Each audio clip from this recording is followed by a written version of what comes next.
All right, thank you everyone, welcome. My name is Dana Howarth. I'm the Deputy Director of the New Mexico Caregivers Coalition.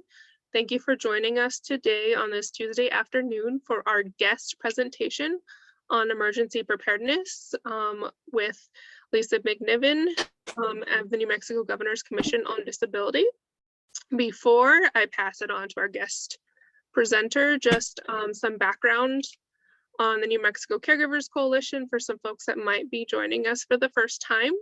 We are a small nonprofit in the state of New Mexico that offers resources and training to family caregivers and paid professional care workers across the state of New Mexico and to parts of the Navajo Nation, thanks to our partnership with the Sozo Foundation and Valerie Sosi. Valerie, if you'd like to say a quick hello. Hi, everybody. Thank you for coming and hope you guys learn a lot about emergency preparedness. I know I'm very interested. So just some quick reminders. If you can put your name in the chat, if your name is different. So one that I see here is 00851. If you can let us know who you are for attendance so that we can make sure we mark you as present. Thank you. This is my sign language interpreter. I'm using a split screen and she joined in to interpret for me because I'm a person who is deaf.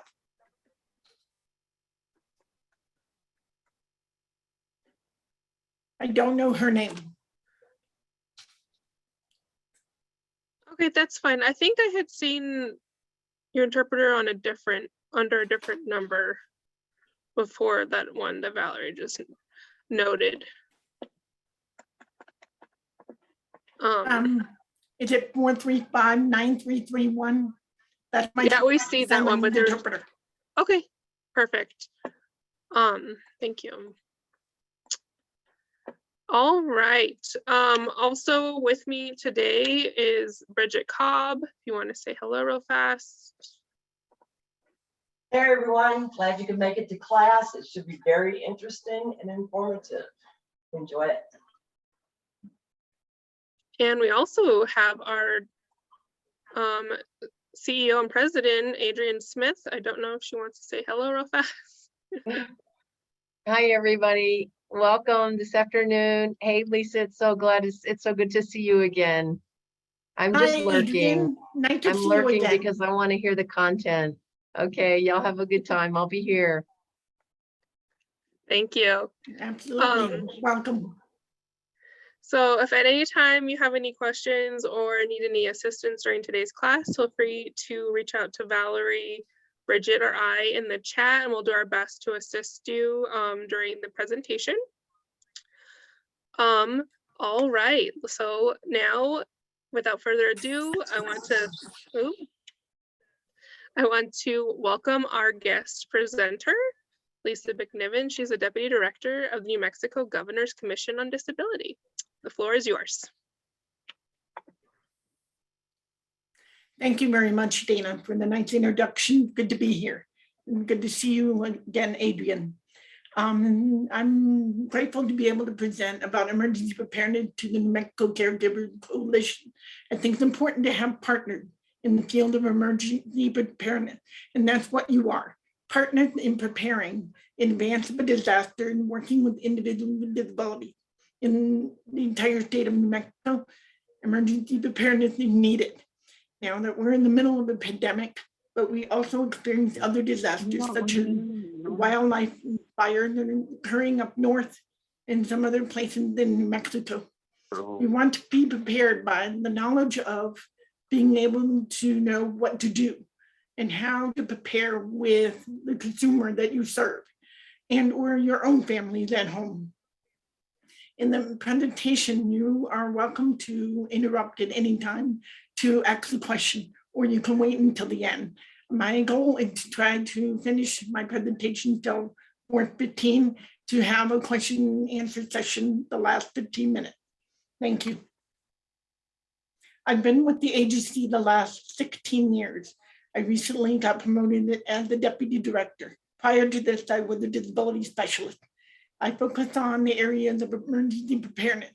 We currently have 5 vacancies in our agency, And I'm the only one that has expertise on emergency preparedness. So I'm doing the presentation today because I have a passion for it. And I feel that it's important everyone be prepared.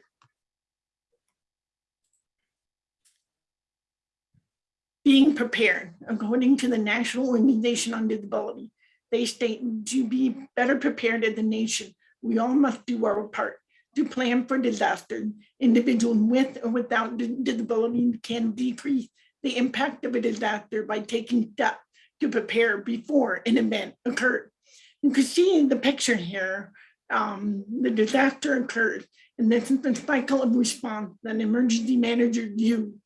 They respond to the disaster, they provide a recovery process, then they prepare a mitigation plan for preventing of the disaster for the next time. And then they do consideration of risk reduction for individuals with or without disability in the community they serve. And then they think about prevention.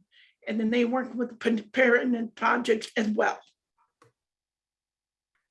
Key principles that everybody needs to be aware of in the American with Disability Act and emergency managers, individuals with disability, as well as caregivers need to be familiar with this in order to have access be provided before, during, and after a disaster. What would that look like? In the areas of physical access, program modification, effective communication, we want to aim toward universal design. Universal design is effective for individuals with disability, but also those without.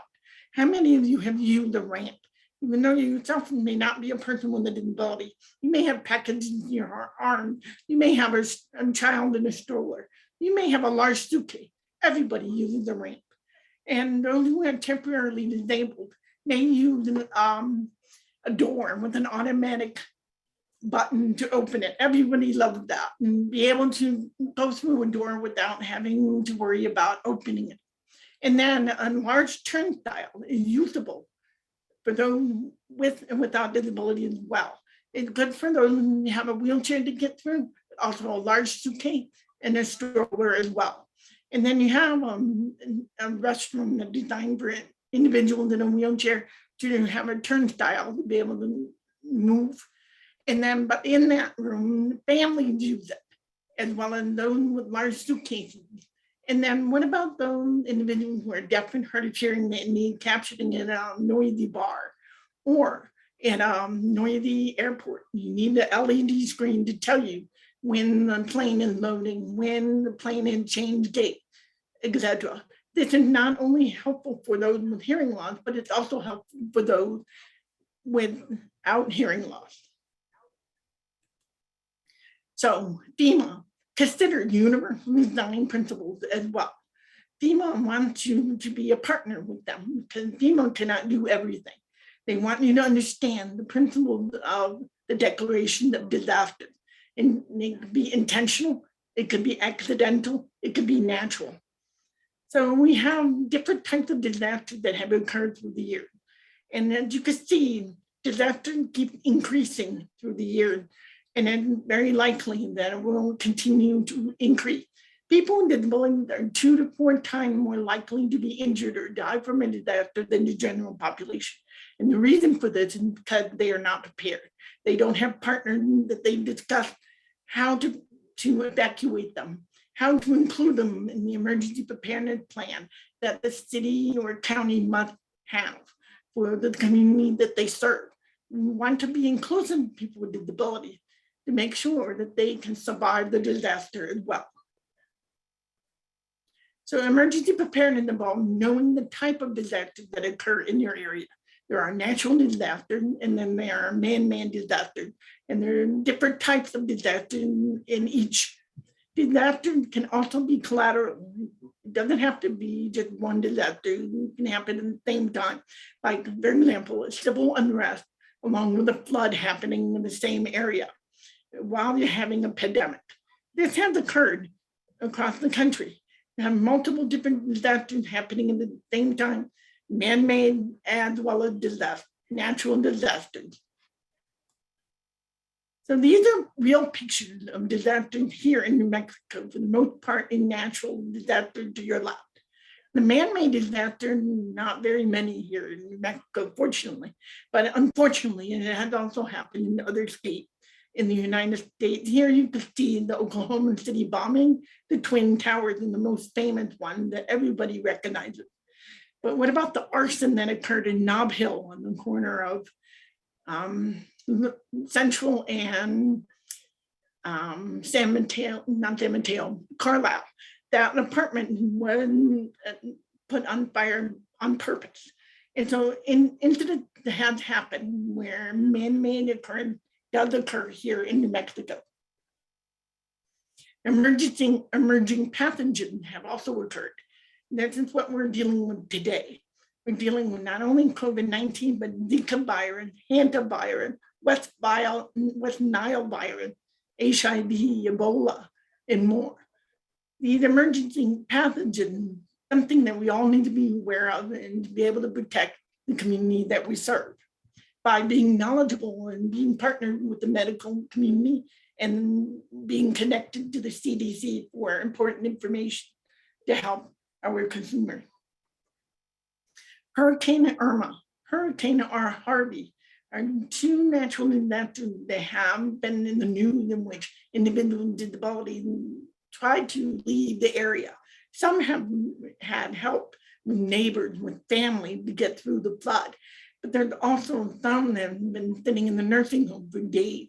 This happened in Florida, in which the nursing home facility, individuals with disabilities were not unable to be evacuated because they didn't have a plan, and individuals who are first responders couldn't reach them. In Las Vegas, there was a shooting that involved individuals with disabilities as well that had other individuals trying to help them escape. Santa Rosa fire, and one I want to highlight. This fire here had individuals that were trapped in the fire without a plan, in which the plan was for this woman who lived behind her father's house to be evacuated by her father. But her father ended up in the hospital because of the fire that reached him first in another location. And his daughter was stuck in home. She was the person with a disability that needed help transferring into her wheelchair to leave in an accessible vehicle. Her father wasn't around to help her. The fire kept approaching and no one could help rescue her. She died in the fire. So if there was a plan in place, not only with her father, but with her neighbor, with the first responder, and then she would have lived today. Emergency preparedness statistics. 66% of people do not know who to contact about emergency plans in their community. 61% of persons with disabilities have not made plans to quickly and safely evacuate their home. Among those people with disabilities employed full or part-time, 32% say no plans have been made to safely evacuate their workplace. So the Governor's Commission on Disability is here to help change that. And we have created what's called the evacuation workbook. And this is free to individuals with disabilities, their caregivers, as well as their family. And I have it in English and I have it in Spanish. And this can be given out to the public upon request. I can mail them at the time. Usually when I present this in person, I give them out to every audience member in the room. But this information, I will receive some pieces of information in here. This was put together between the Governor's Commission on Disability and the New Mexico Homeland Security and Emergency Management. The anecdotal comment here, my wheelchair ramp washed away in a flood and my house was left with 3 feet of mud everywhere. It was hard to use my electric wheelchair. This person from Texas need to understand how to evacuate a powered wheelchair by understanding how to remove their battery to make it lighter to use for flood, or water, or mud, and or have a manual wheelchair next to them or nearby that they can transfer to use. There were no plans or equipment to assist me. This individual in New York experienced a man-made disaster, the Twin Towers. Now I'll be giving you a case study on this in a future slide. And I'll be explaining more about how they, in equipment and drills, help this person. I did not use the shelter because they were not wheelchair accessible and had no provision for my service dog. It's important that an emergency shelter to have the training and the understanding and the necessary contact with individuals with disability to make sure the designated shelter in their community is accessible. We want to test it, not find out during the disaster, after the disaster, that this was the wrong choice. And again, the evacuation workbook is on our Governors Commission on Disability website. We have a downloadable, fillable document and in readable for the blind and visually impaired.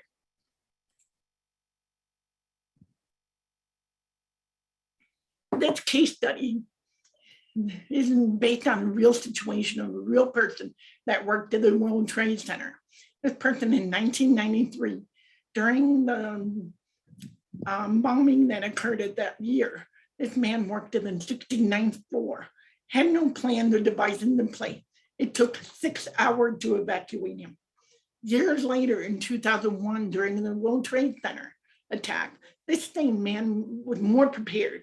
He had an evacuation chair that you can see in the picture to your bottom right, and he had drilled. He practiced with a colleague in how to transfer from his wheelchair into an evacuation wheelchair to go down the step, because the wheel would go where the steps go, and it goes up and down as they go down the stairs. So this evacuation chair was underneath his desk, and he was able to obtain it to be able to get to the step, to be able to immediately evacuate. It took only 1 hour and 30 minutes to evacuate. Disability-based discrimination marginalizing the person with a disability in society during periods of non-emergency. However, a disaster enhances the disparity between a person with a disability and other members of society, and it increases the likelihood that those with a disability will be disproportionately negatively affected both during and after disaster. So a person with a disability would typically be able to lead quiet and independent lives during a non-emergency situation may experience emergency-related barriers, such as separation from their social support network, such as their caregiver, support staff, such as case manager that will help provide services that needed, or their mobility device becomes separated from them. Perhaps because of the disaster, moving the wheelchair away from their reach, or medication. They forget it. They didn't put it in their go bag, which I will be talking more about that later. And the information through normal channel. And if the captioning TV is not working, or there's no sign language interpreter available to interpret information, and a physical isolation that may increase their reliance on others during and after disaster. It does increase because disasters separate people. Whole community approach by FEMA. They have this approach because they need all of us to work with FEMA, state and local government. We need to collectively understand and meet the needs of the entire community to determine the best way to organize and strengthen our capacity, our interest, our asset. Because each community is very different from each other. So each community must work together and have a plan. So each emergency manager for each county, each city will discuss with their community what capacity do we have, what interest do you have regarding emergency preparedness, and what assets do you have. But sometimes you may not hear about it. So you need to reach out to your local emergency manager to say, I'm here. I'm interested in what emergency operation plan that you have. And I want to be your participant in your planning process to be inclusive of people with disability. You need to engage all aspects of the community to define and meet the need to improve resiliency and outcome. So the whole community includes people with access and functional needs, which I will explain more. This is the term that emergency managers use and FEMA uses, and that includes individuals with disability. So the importance of the emergency operation plan is to include people who are residents, emergency management practitioners, organization, community leaders, and government leaders. Examples of people with access and functional needs could include children, the elderly, women in late stages of pregnancy, people who need bariatric equipment, people with limited English proficiency or limited literacy, people with short-term injury illnesses, people who live in institutional settings like prison, nursing home, people with very low income, people without access to transportation, people experiencing homelessness, and people experiencing chemical dependency, including people with disabilities. So in all these groups, you have individuals with disability in each one. And so the Department of Health has an emergency manager coordinator, and he calls it an access and functional needs coordinator.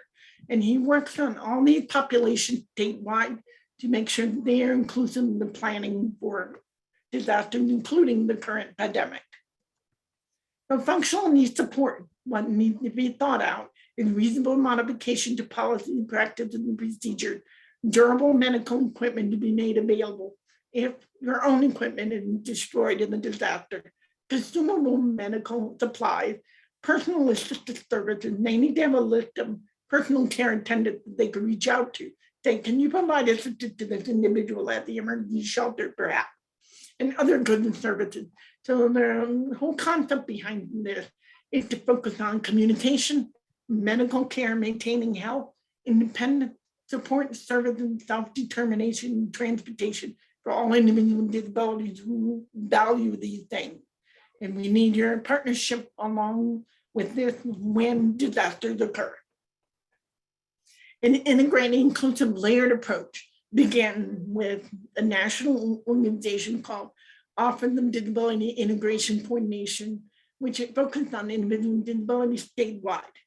And they have encouraged each state to have a core advisory group. And in this state, we have what's called the New Mexico Disability Emergency Planning Advisory Council. And that council included individuals with disability who are interested in emergency preparedness. If you yourself are interested in being involved in this, please let me know because I'm the current chair. And we meet quarterly. And then the state government is involved, not only in the Governor's Commission on Disability, but the Commission for the Deaf and Hard of Hearing, and the Commission for the Blind, the DDC, the Development and Disabled Planning Council. Local government, such as the county emergency managers and the city emergency managers. We all respond to our community that we serve. So again, the NMDPAC that I just mentioned, mission is to advocate, advise, train, and educate for people with disabilities in disaster. And we provide advice to the Governor's Commission on Disability. We discuss policy questions. We participate in full-scale exercises to test the emergency operation plan that the emergency managers have put together to make sure it works for us. We provide local advice and training to first responders and people with disabilities. So the whole concept behind it, you need to be inclusive of people with disabilities. And how do you do that? You define what inclusion means. And when you define inclusion, you need to include people with disabilities to determine what inclusion means to them. And then you can then value inclusion by that very inclusion of people with disabilities in the discussion, and optimize that inclusion by including not only the person with a physical disability, but those with cognitive disabilities, those who are blind and visually impaired, those who are deaf and hard of hearing, and so on. So inclusion is very important when preparing for disaster. Quote, this is the quote that I really like, and I wanted to share with you. Acceptability is being able to get in the building. Diversity is getting invited to the table. Inclusion is having a voice at the table. Belonging is having your voice heard at the table.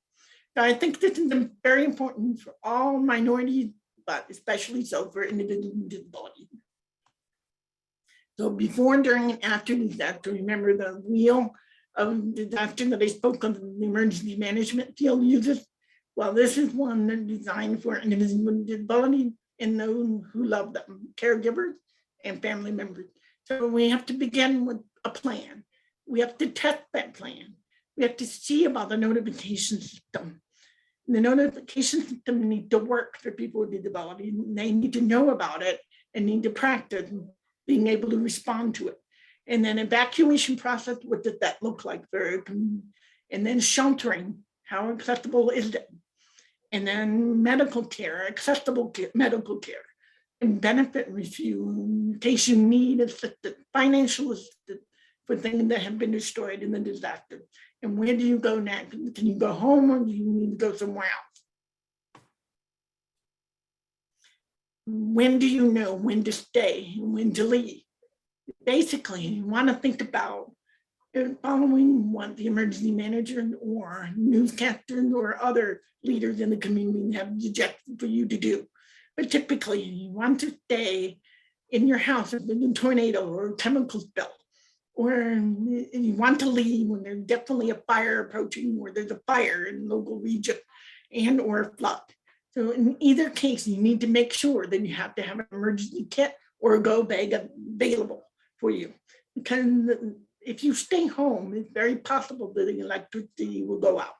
You may need to consider having a generator if you depend on it, especially those for whom you power in wheelchairs or those who use respiratory equipment. So you need to consider having a generator. And then you also want to make sure you have an emergency kit for 3 days for every member of the household that will be provided to them, and store it in a good place, such as the garage. Evacuating, leaving immediately mean taking a go bag with you. Go bag can look like this. And a go bag like this can be provided from the Governor's Commission on Disabilities as a starter bag. And I'll be explaining more about this later. But the starter bag has only 100 copies currently, but it's getting less because of the fire in Las Vegas. I'm only giving it out to those individuals with disabilities who are desperate need of it. Levels of preparedness to think about is city and state, your community, you and your immediate neighbor, you and your family. So each entity needs to prepare and plan ahead. Plan A, plan B. And how you do that is by having a conversation. You can have a conversation with you and your family and your immediate caregivers, or have a conversation with the emergency manager. There must be a plan in place for before a disaster, during a disaster, and after disaster. What would that look like? So evacuation will be here. On the PowerPoint is the link that will direct you to the evacuation book immediately. I will give the PowerPoint to whoever can disseminate it, and maybe Dana perhaps can do that for me. What is your task before a disaster strike? You fill out the evacuation workbook and come up with a plan of what you need to do.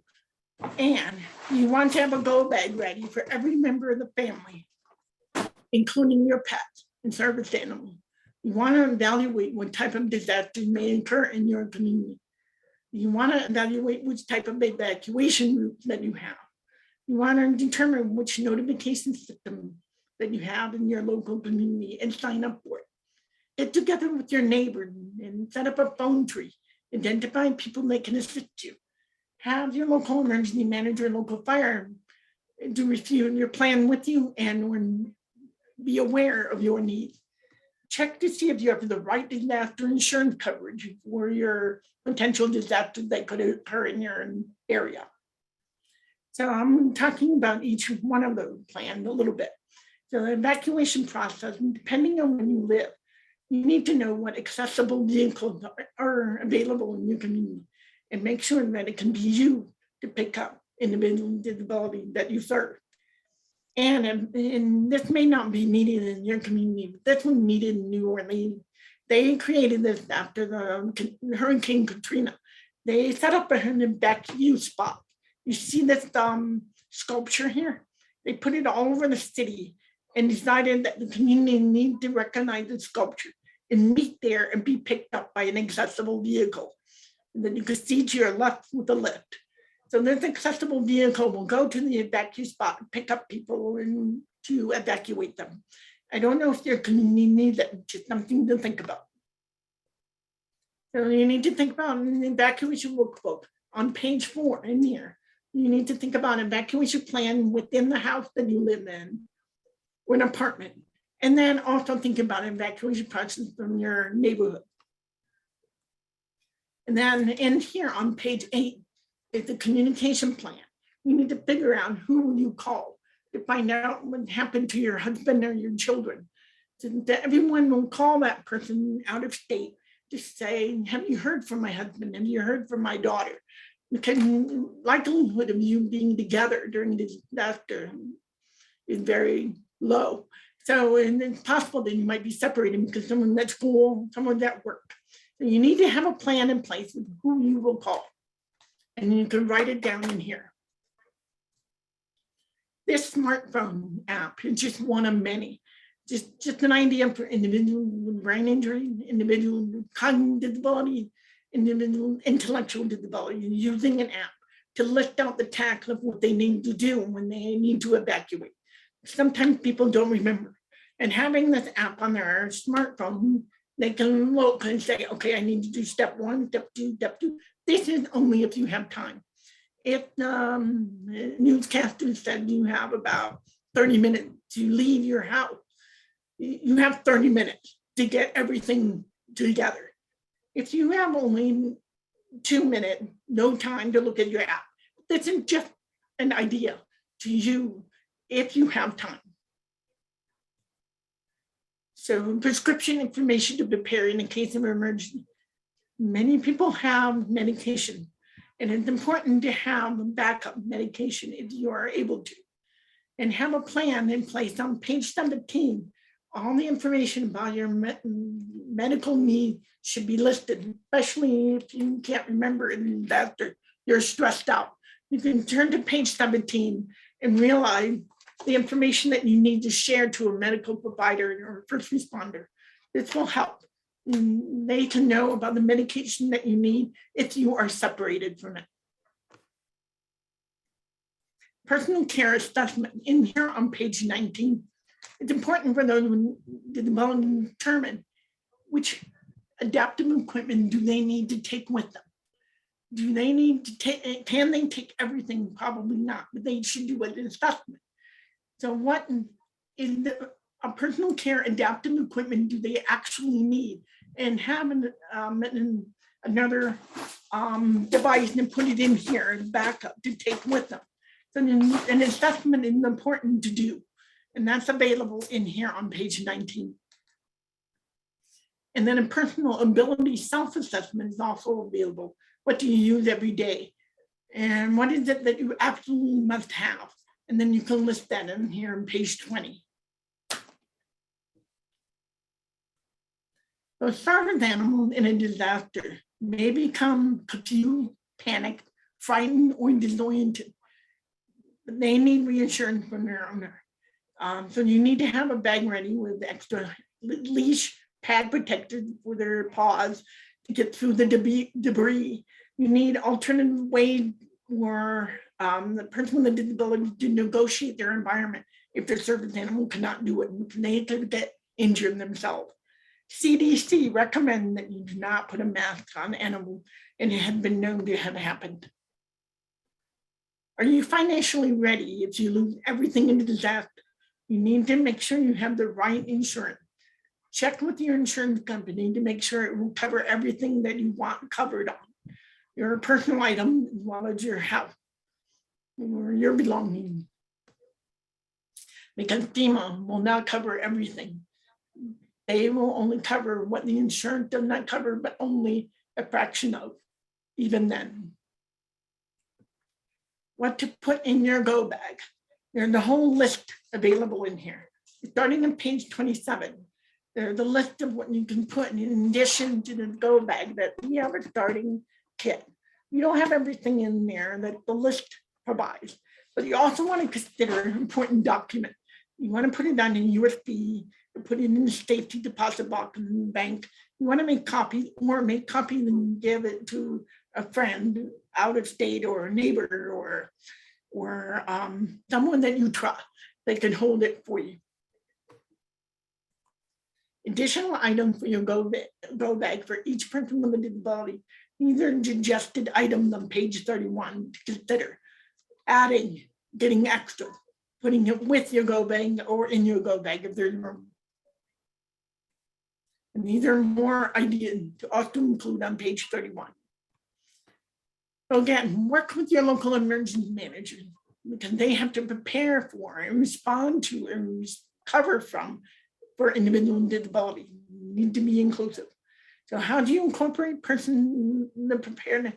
They need to have committees with you, discuss what works and what does not work. They need to provide training, and they need to look at risk and resource mapping projects that they do, and they need to prepare and have a preparedness and respond plan as well, and provide drills and stimulation for the community. Not all communities do it. And if you want one, you need to prod the emergency manager that you would like one. Data collection is important. We need data to indicate what an individual disability experienced in a disaster. We don't have enough of it. So my plan is to create a data collection process for the state of New Mexico for individuals that experience disaster, because I don't have enough information on that. So a possible question to ask: how many people with access and functional needs involved in the disaster? How many were people with disability? What services were provided? What issues did they experience? You want to test your preparedness, and each state and local government prepared in different ways. And they prepare it through seminar and workshop, tabletop, game, drill, functional exercises, and full-scale exercises. And I was fortunate enough to be able to do 2 full-scale exercises that are inclusive of people with disability, which had not happened before. Before, they were hired in actor to play the part of a person with a disability, but that's not a real test. A real test is testing it with individuals with disability, because they themselves know what works and what doesn't, based on their experience and use of their wheelchair, or use of their scooter, or their use of their walker, for example. So here, we did one exercise in LAMY, New Mexico, a couple of years back, in which we included individuals with disability. And that's one of the theoretical exercise in which a train accident occurred based on an earthquake rift from Santa Fe to Albuquerque. And that theoretically could happen because it's a fault line. And this exercise was that 9.5 on the Richter scale, if I recall, in which there was a toxic train that collided with a passenger train. And so individuals on this train need to be rescued to go to a tent and proceed to the top. The second picture down to the right. That's the tent to hold people down from toxic chemicals, theoretically. So these first responders are fully hooded because the toxic chemicals that have been exposed. And these individuals are being rescued and being taken off. So we have individuals who are blind, individuals with cognitive disability, individuals who are deaf and hard of hearing. This person down here at the bottom right is deaf. We're trying to lip read, but couldn't see through a mask and a breathing apparatus. And this person did not bring writing material for them to communicate. So she had to guess with pointing, and guess with a lot of gesture, very difficult. And these first responders had to figure out how to bring a person in a wheelchair to get off the train. So there were different types. There were motorized wheelchairs, there were manual wheelchairs, and there was the scooter. And it was good to test it. And then this individual in the middle, it was blind, and she needed a guide person to help her get through the rock to the tent. So notification system is important.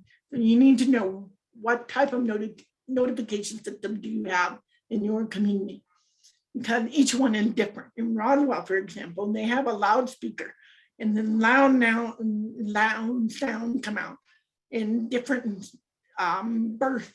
And one loud sound means this, and 2 short ones mean this. But if a deaf and hard of hearing person lived in that community, they can't hear it, and they're not getting that information. So they need something else in place, and or change the whole system to be inclusive of all people with disability.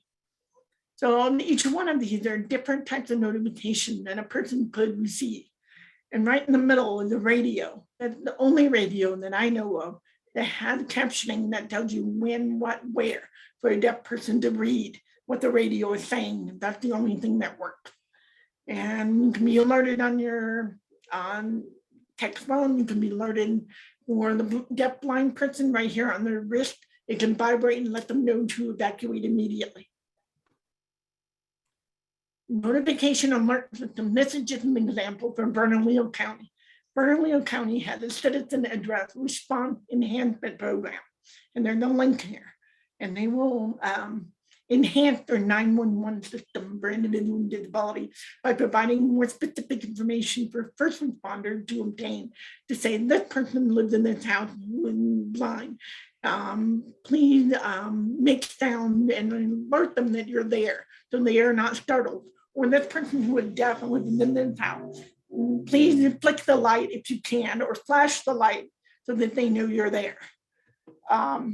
And then Bernalillo County had text alert, text you as well through the NMCC system down here, the sign up process.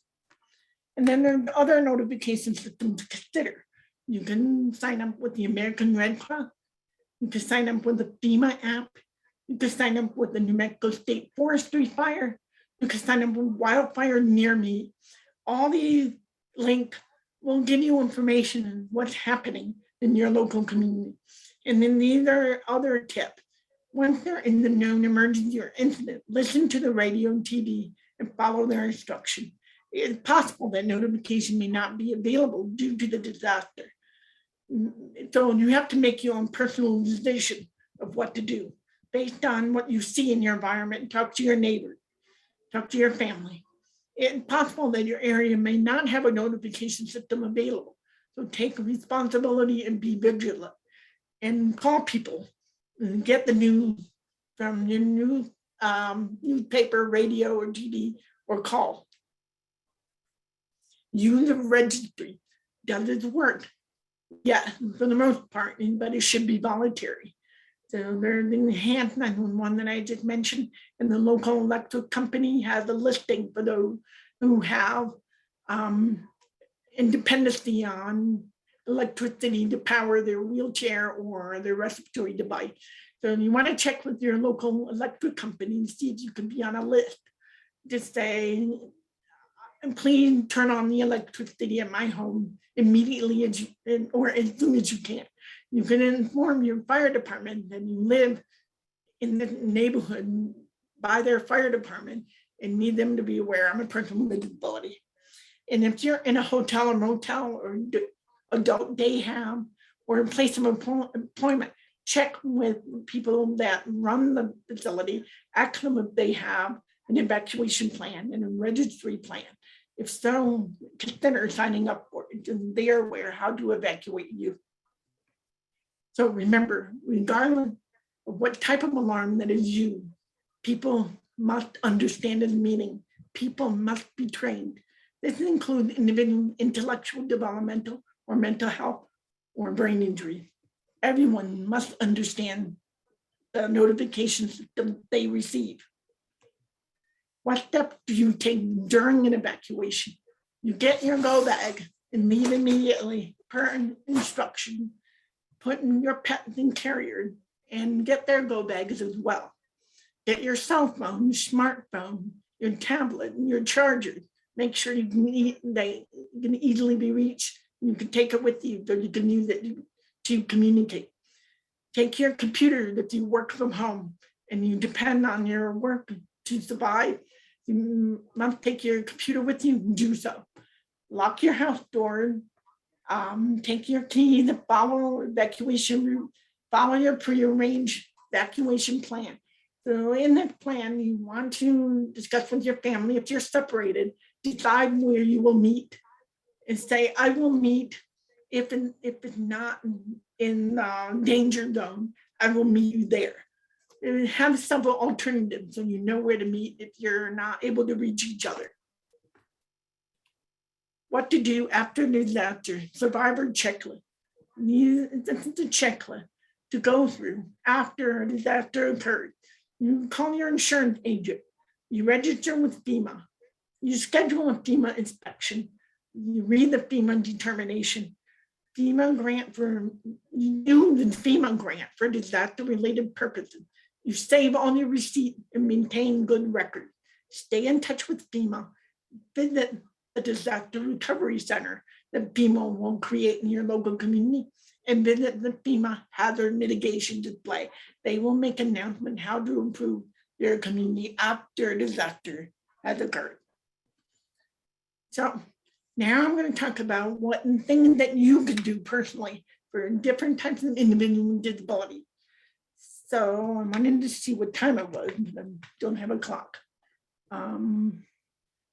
So let me know if I'm running over time.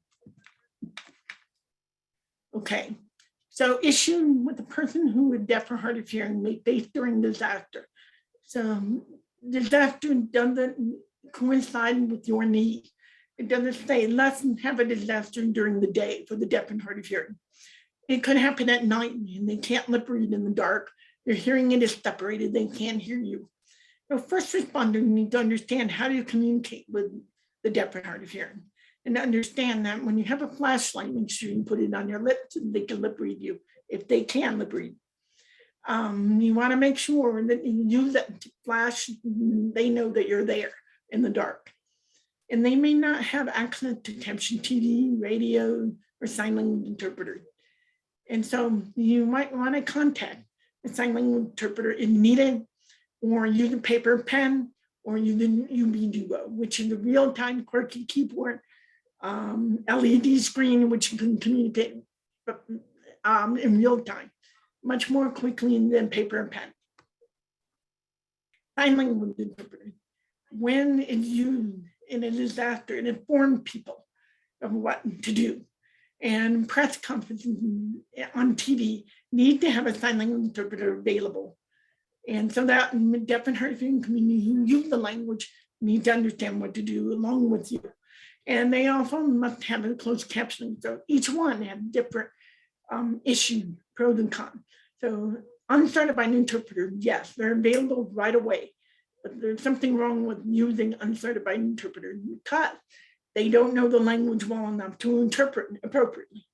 This individual right here who's wearing a yellow shirt, he had a deaf brother and he knows some sign language, but he kept looking at the speaker consistently, not looking at the camera. And he was signing word here, word there. And it wasn't making any sense. And he infuriated the deaf and hard of hearing community because they did not have access to the information. So he was wearing a short and flip-flop. He was unprofessional. He was inappropriate to interpret. So this person right here is a certified deaf interpreter. This interpreter is deaf. How do they interpret? They interpret because there's a certified hearing interpreter in front of them interpreting, and that person reinterpreting the language that they grew up in. And they have the best facial expression in which conveys the grammar that is needed for the deaf community to understand the language. If it's a flat affect, there's no understanding the language without them. So we have to have the expression, and deaf people know their language best. When deaf people are interpreters, they convey the information much more effectively because interpreters typically, no offense to all interpreters who have learned it in college, it's good to use certified deaf interpreters where possible. But when you have a certified deaf interpreter, most of them are very good at interpreting. And when they're very good, they convey the information that is needed with appropriate clothing that create contrast, as well as looking into the camera and only looking to the speaker if they don't understand something for one brief moment. See-through mask during the pandemic is important for individuals with deaf and hard of hearing so we can lip read. This has been a difficult 2-3 years trying to communicate in public for the entire deaf and hard of hearing community. These are different options, and some hard of hearing individuals that wear a hearing aid wearing a mask get infuriated when their hearing aid get moved or flung out because Mac made it so.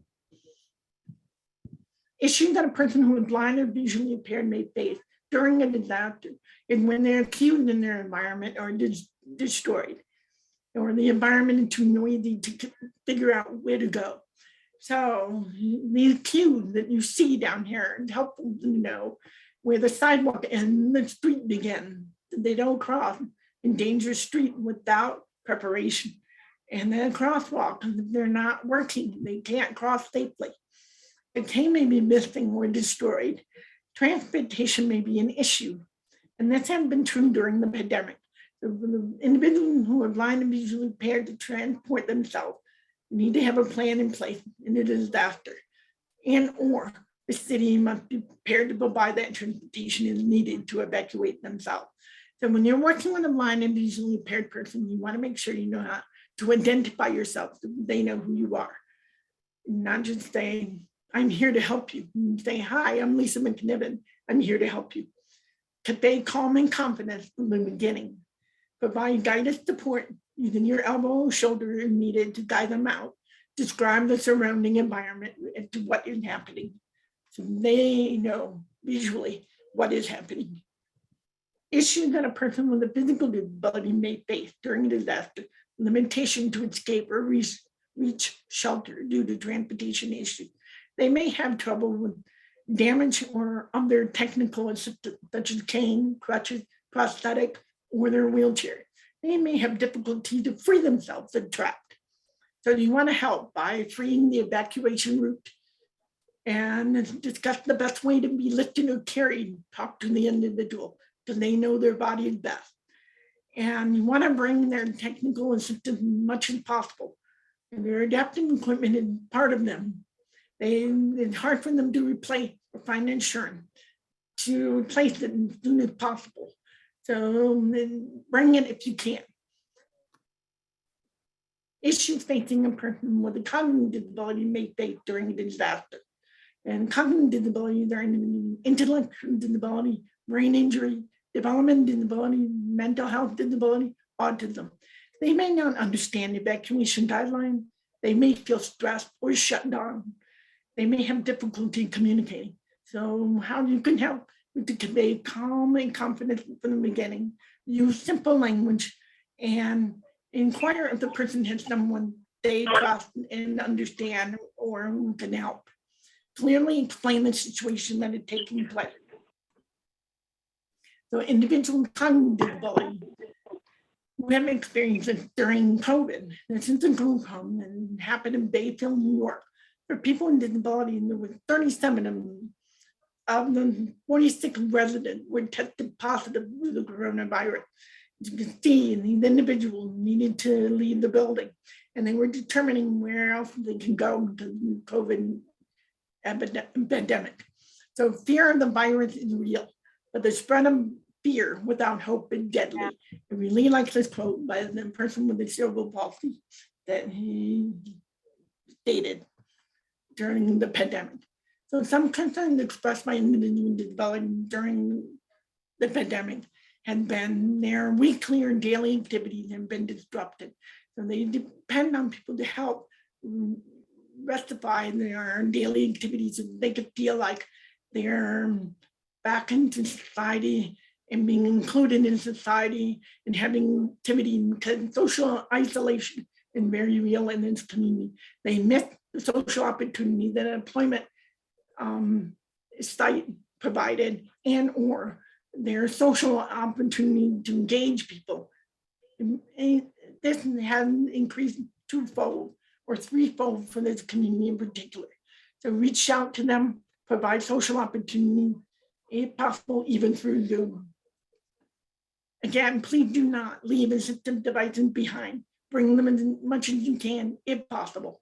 Their hearing aid, their prosthetic, their wheelchair, their communication device.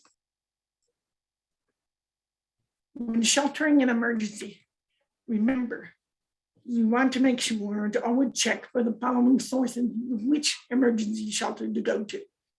And you want to make sure that they're accessible. Hopefully you have a plan in place. You've identified the shelter that you know will be accessible before the disaster occurs. But if it doesn't, you want to know who your local emergency manager is so that you can call and say, in the shelter that they've announced accessible. Or call that emergency shelter and say, are you accessible? And if it's not, it's very possible that FEMA will provide lodging assistance, or American Red Cross may provide lodging assistance as well if your local shelter is not accessible. type of things are important in the shelter. In a generator, accessible radio, Hoyer lifts, refrigerator for medicine, shuttle when lit, power outlet, LED or whiteboard. In the shelter, they should also provide extra blankets for those who have difficulty with temperature control, and have cots against the wall for those who need help transferring in and out themselves, and padding for the cot for those who have difficulty with pressure storage. You want to consider square footage space for those who use wheelchairs and service animal. I'll explain that in the next slide. Configuration of walkways and accessible bathroom, and list of services should be provided at the front desk, and the staff all should be trained, especially on disability awareness, service animal, and mental health services. So this square foot space layout, as you can see. So they always want to consider in a shelter for individuals with disability, 100 square foot of space. You have a space for the wider cot for individuals with disability to use if needed, and another cot for their personal care attendant or family member, and a space for their service animal if they have one, and a space for their wheelchair. So enough space to have everything available is important, and space for the Hoyer lift if needed to go underneath and be moved around. Medical access and program modification for braille, large print is important. Communication access where listening devices, sign language interpreter, real-time captioning, and then accessible exam tables need to be from a height of 17 inches to a height of 25 inches. And make sure you have rear lift or transfer board available, or gate belt as well. The benefit counseling is an important process that FEMA offers. So throughout the FEMA process, you want to make sure that it's accessible, and your request for accessible services is appropriate. You want to make sure you request it in advance, and you can plan to fill out the FEMA benefits they offer in person or through Zoom. So the question that you want to consider for housing is my house or apartment safe to live in again? Can I fix it to fit my needs again? Is my surrounding community livable? Are the questions regarding transportation available in the community? Are there transportation that is effective? Will my insurance replace my accessible vehicle? If my insurance will not cover my needs, are there other programs that can assist me with this? So these are real questions that individuals have asked in the past and continuing to do so nationwide, and disasters have increased and individuals with disabilities have been impacted. So you can see here, individuals with disability have lost their only accessible home, but FEMA does provide ramp to a temporary housing if needed. So you can request accessible temporary housing if needed. So again, national model for disability accommodation need the average cost $6,292. So we need to work with the community to, if we don't have insurance to cover the remodel or reconstruction cost of accessible services, can the community help raise this money for an individual to go back to live in their community? The Governor's Commission on Disability does have a residential accessible modification program, and that helps individuals remain in their home. And that home need to be retrofitted with a ramp or a wider doorway or a larger restroom with grab bar or their kitchen. It depends on the need and the funding that we have. But you need to be qualified for it as an income base, and the program, the last resort. You have to try others first. Recovery and reconstruction. So there's are there financial programs you want to be aware of to scale up out of poverty and limitation in people's lives? You want to reduce barriers to obtaining those financing. Work with your local communities, you know what the financing programs are, and change them for the better for the community that you serve. Build up better, and the only time that happens when a disaster occurs, then you can retrofit and make your environment much more accessible than it once was before. There's 4 forms of disaster denial that happen to everybody. Everybody may say it's not going to happen to their community. Or they could say it can happen, but not here. It happens elsewhere. Or they could say it can happen here, but it won't affect me. If it happened, they may say the consequences are going to be so bad that there is no point in preparing, which is the wrong attitude. Everybody can prepare and everybody can evacuate safely if they know in advance what to do. Be aware of related stressors that may affect you. So these types of stressors can occur. Physiological symptom, cognitive symptom, emotional symptom, and behavioral symptom. And so you want to know that mental health during COVID is an important aspect of providing care to the community that you serve. You want to be connected to the mental health support team that you have in your community. Reach out to them so that they can help the consumer that you support. Long-term effects of survivors have also occurred. They may experience anger, frustration, depression, isolation, increased alcohol or substance abuse, grief, or survivor guilt. All that need to be informed and aware for the community in order to reach out to counselors, therapists to assist and support the individual to get through their long-term effects from a disaster. Gap. In every community, disasters will continue to occur, whether natural or human-induced, in all parts of the country, even if we deny that. People generally prepare for hazards they're most familiar with. So it's important to prepare for all disasters because it's very likely that it could occur in your community someday. Some communities are many times underserved or underrepresented. In disaster preparedness, response, and recovery is yours. Reach out and have a conversation. Have durable medical equipment available.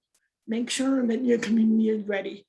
I want to let you know that the Disability Access and Functional Need Coalition that we have put together because of COVID and are starting to work together to create what's called a durable medical equipment trailer.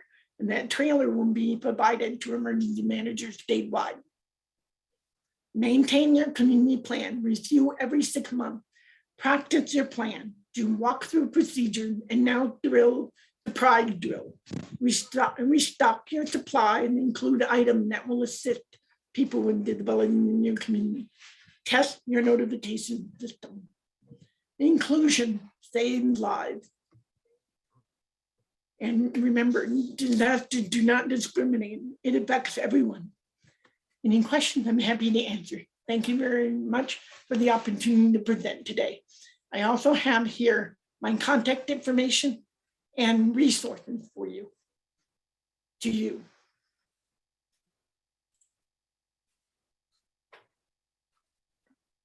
Thank you so much, Lisa.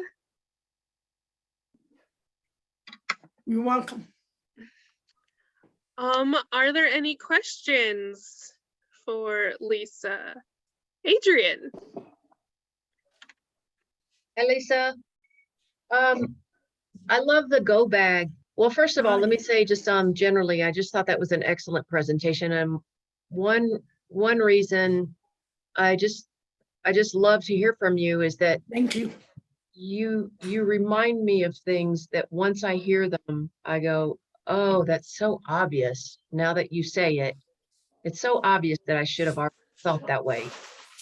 So my question is this, on that go bag, which I really like, I've done that before. I put all my things together in a go bag, not so much in a go bag, but in a notebook over, like right to the right of me. But you know, Lisa, that took me a year to put together. And there were multiple times when I was putting it together and I said, I just almost gave up because it's just so hard and time consuming. It takes so long to do. What do you recommend, you know, to other people if a person hasn't ever done that before? Well, I recommend getting one of these and reading through it. And then on page 27, it will give you instruction and it will give you information and checklist. In that checklist, you can check and you can pace yourself. You can decide when to fill it and how often to fill it. It doesn't have to be all at once in one day. You can do it daily or once a week or once a month.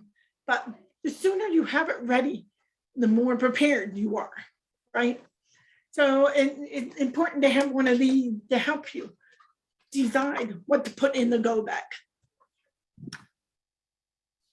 That's good. Thank you. Christina, you're welcome to Christina. unmute and ask your question.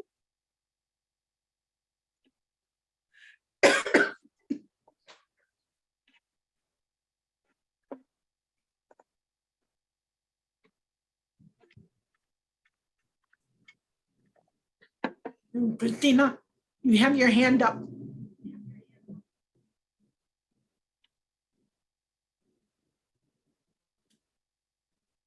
While we're waiting, does anybody else have a question?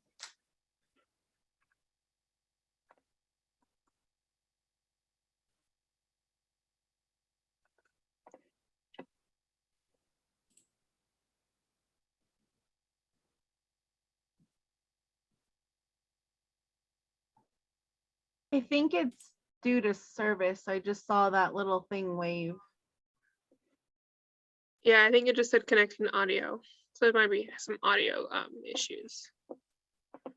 Are there other questions? You're also welcome to put them in the chat and we can read them out from the chat if you're more comfortable doing that. Can you stop the share for me because I'm having trouble. The floating dashboard is gone.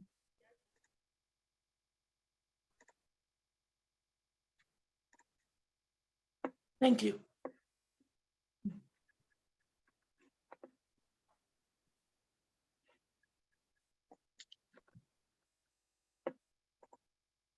While anyone thinks of questions, I'm happy to send out anything that you'd like me to pass out to folks. Lisa, I know you mentioned that in your presentation.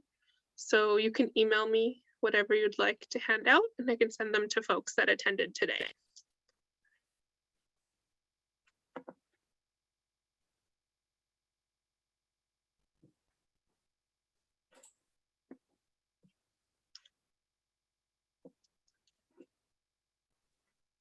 I just like your comments, like to comment about how you said there's no excuse and everybody can prepare. So I think that's very important, especially with the fires around Albuquerque and even here on the reservation. Yeah. It is, you know, just to be prepared, I think is the safe thing to go. And Christina was having some issues. She just said, thank you for the presentation. And she really enjoyed the training. She was having audio issues. You're welcome. Just want to let you know that individuals who've been affected by the fire in Las Vegas, individuals with disabilities have been affected by over 100 individuals. So I've been giving go bags to them and evacuation workbook to help do my part. So if you know of anyone who's been affected by the fire, let me know. Then that's my top priority in assisting that population who's been affected by the fires.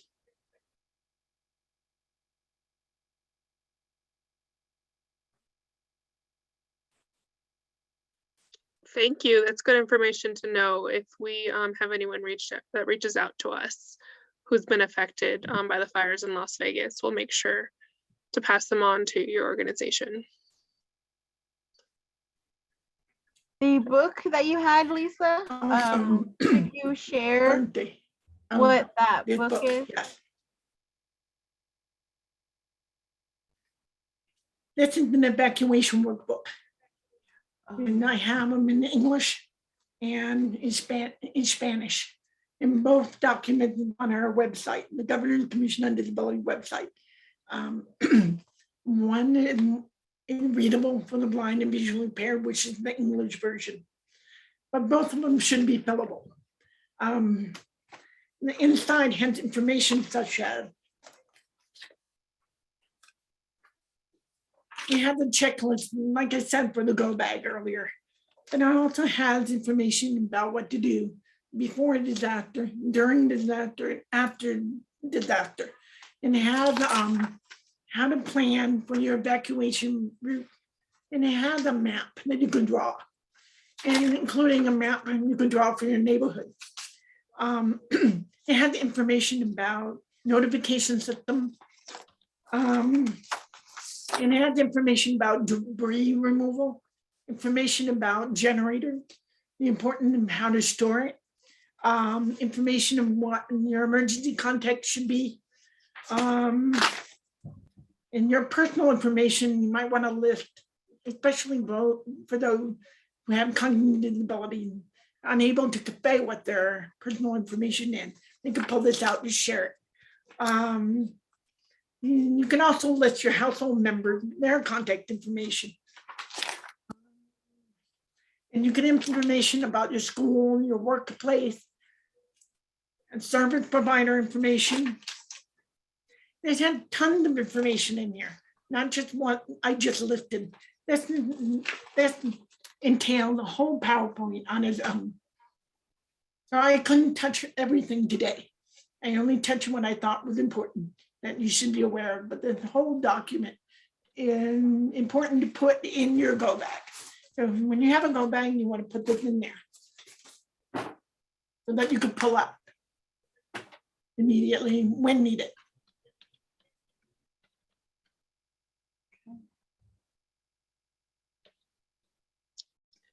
And you said that was available on your website, is that correct? Yes, it's under the emergency preparedness. If you see on my website in the top right, you should see emergency preparedness. And click that button and drop down. You should see evacuation workbook there.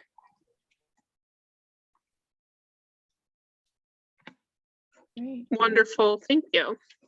I know we're having some issues with the audio, find it? so just a reminder that you can put your questions in the chat as well.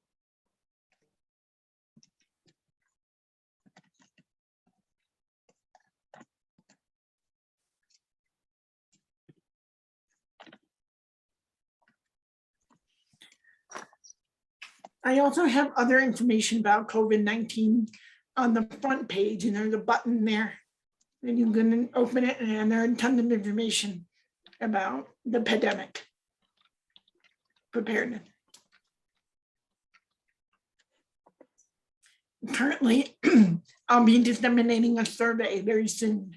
And that survey will be disseminating hopefully through your organization, in which I hope that individuals with disability or their family, their caregivers can fill out to indicate what had worked or what had not worked during the pandemic for employment, for healthcare, and for education, with some transportation question and food insecurity as well.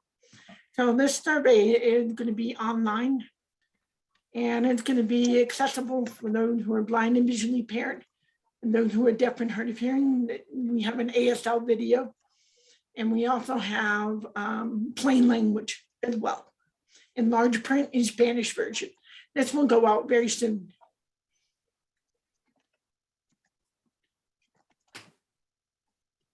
Okay. I just wondered if you had any high-end suggestion for like during the pandemic. What was one of the big things that maybe somebody might have forgot and need reminding? And then we did have Derwin that had a question, but he was put back on mute, I think. So let me try this again. I'm going to put him in the waiting room because his audio is not great, but when I brought him back, he was able to get on. I don't know if that's gonna work now. Okay.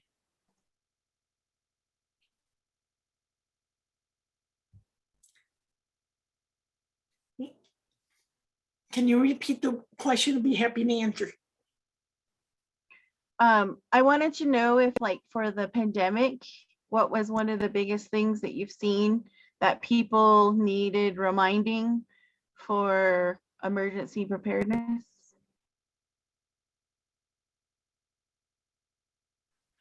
The pandemic.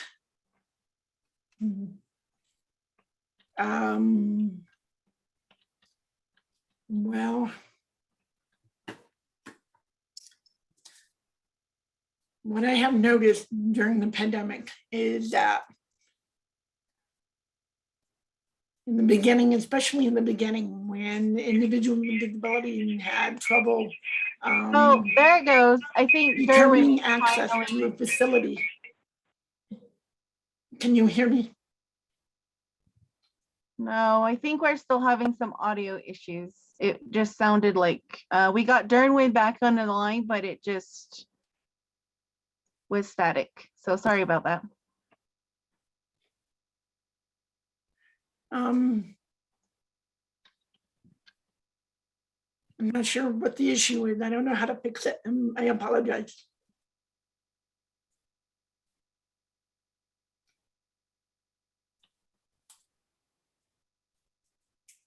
Is it on my part or that yours? When I heard him come on, it just sounded like it was static. So I think it's just an ongoing audio issue. So sorry about that, to cut you off.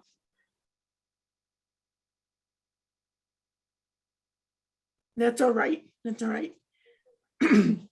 Well, I noted if you want me to finish the answer, I can, Yes, or I please. can send you the after action report about the pandemic. We did a preliminary report already. So in the beginning of the pandemic, individuals with disabilities had trouble accessing the facility in terms of not wanting to wear a mask, because some individuals with disabilities could not wear it for whatever reason. And so there's a mandate that you're supposed to wear it. So the right of the public versus the right of the person with a disability, the ADA come to play. So when the ADA comes to play, it says that you need to provide a combination. The individual with disability cannot enter a facility and wear a mask because of their disability. They're unable to wear it for whatever reason. So the reasonable accommodation need to be provided.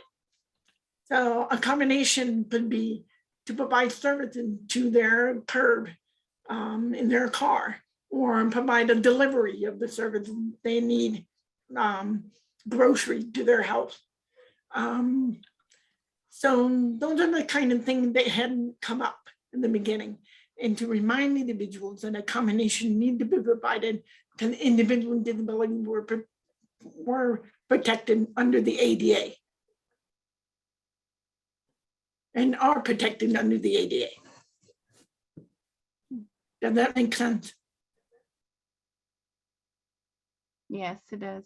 Thank you. I don't know if we want to try welcome. Derwin again. I know it just kind of wasn't going through. Derwin, if you could unmute yourself.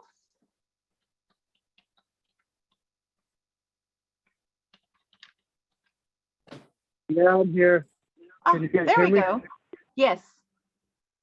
Yeah, I really enjoyed the presentation. I like everything that she said and stuff. And yeah, I prep too and stuff, and I usually have like all kinds of stuff in my ride, like bug out bags and stuff. And yeah, with this whole thing with the fire here on the reservation and other stuff that's been going on, and yeah, we recently got COVID and stuff, and we've just been locked down here, and it's really kind of hard and stuff with to get people to go like get food for you and stuff. But our reservation to help us out was like people coming over to give us like masses and like wipes and food and stuff. Yeah, there's right now it's like it's getting kind of pretty hard, you know, what's going on with the world and stuff. And yeah, I think about stuff like that all the time and stuff, and I watch a lot of YouTube videos on like prepping like natural disasters and things like that. And I try to teach it to my daughter and my wife and stuff. In case something happens really bad and stuff, so we know what to do and stuff if something ever happens. And yeah, I just really enjoyed what that lady said and stuff, and I recollect everything that she said, you know, about what's going on and like how to keep yourself out of harm's way and natural disasters and other things like that, and stay always vigilant of other things. But yeah, I really enjoyed this presentation, and that's the only thing I just wanted to say. And thank you, Valerie, for that presentation. Thank you, and you're welcome. I really enjoyed it. Oh, you're welcome, Derwin, but it was Lisa. We're just helping Lisa, you okay. with we're just Sorry. helping with the audio. Yeah, the audio is like kind of really bad and stuff. I could barely hear and stuff. So Thank yeah, you for bearing with thank us. you. That's all I want to say. Everybody have a good day.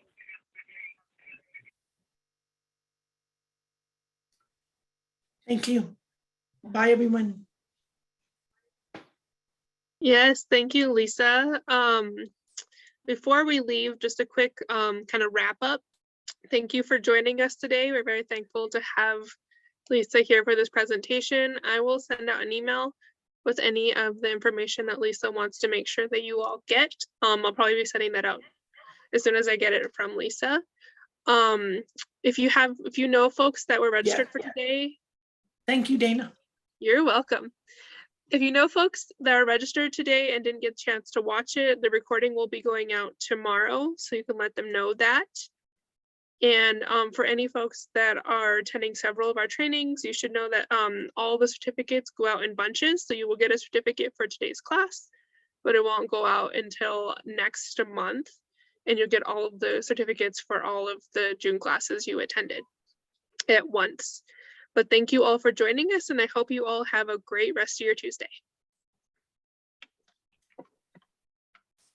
Thank you. Thank you, everyone. Goodbye. Have a good day. Have a good day. Thank you. Bye, Adrian. Bye, everyone. Yep, everybody have a good day.